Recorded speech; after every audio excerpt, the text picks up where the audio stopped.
going on, Pro Cutters? John back at another job doing a privacy fence for a customer. Just dropped the damn screw.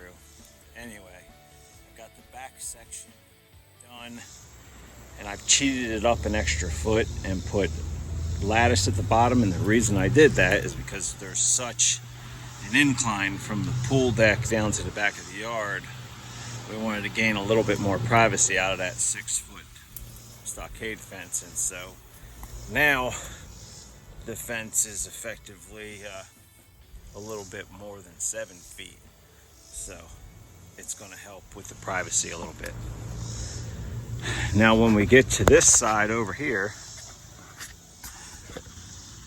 you see I've knocked out every other board out of this panel.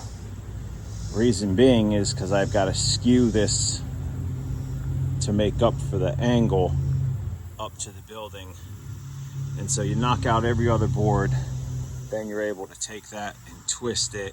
Your fence posts will stay straight, your slats will be on an angle, and then you can come back and nail those panels back in, and they'll slightly overlap, but not a huge deal. You'll just have a little bit of a shingled effect going down this way. So stick around and I'll show you some more. Thanks for watching.